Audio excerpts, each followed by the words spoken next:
And there's another area which we are lacking as far as when we are going on tours, is that we don't look at merchandising, which is one of the most important area for artists, you know. It not only brings in extra revenues that sometimes outdo what the artist makes on stage, but it's another area of promotion for the artist.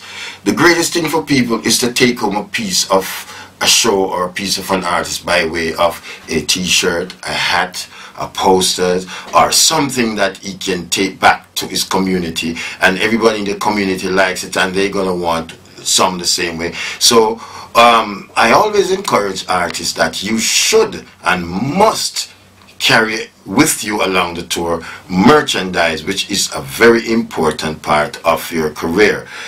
All international artists does it, so why not reggae artists? You see, and it helps to make your career boost. Now we're gonna move into another area, which is the most important area that I wanted to talk about, is that the promoters' view of Jamaican artists. And I have had this kind of experience a lot of times internationally.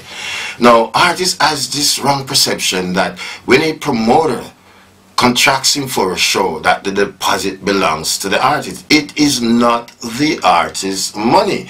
The money belongs to the promoter until you complete the job, then it belongs to you.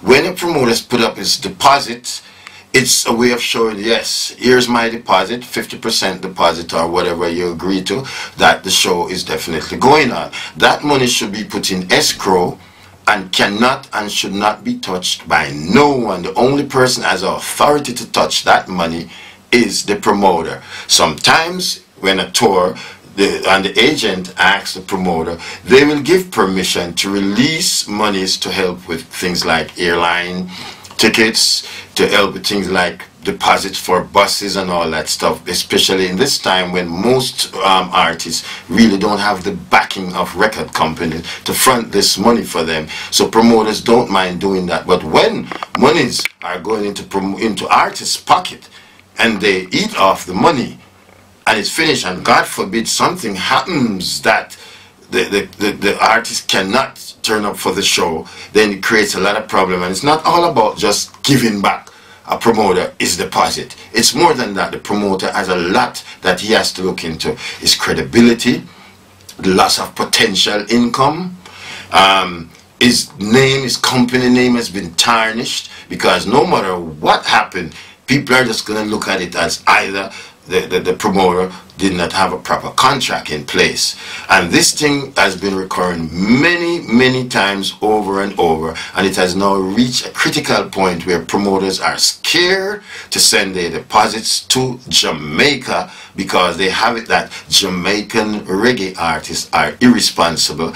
And the next thing is these things about agents, right? Good, it's nice to have a booking agent, yes, but you didn't know that if an agency is collecting people's money, they should be bonded as a security, that if anything goes wrong, the promoter's money is protected. And I guarantee you that most of these so-called agencies in Jamaica are not bonded. They should be bonded and insured, because you are collecting monies on behalf of clients, and if you have to be accountable. So it's a big risk now, and because of that, a lot of our artists are getting less employment overseas, because promoters are not going to take the risk. They have been burnt, not one, not twice, but many times. And bus companies now are asking for at least 2 weeks deposit on their bus before they send out their buses. Airlines want to be paid up front, because there's a lot of irresponsibility on our artist side when they're going to undertake touring, because they don't realize that these areas are the most important areas to make the tour go off. If you don't have a bus, you can't tour. If you don't get your airline tickets, you can't tour. If the hotels are not secured, you can't tour, right?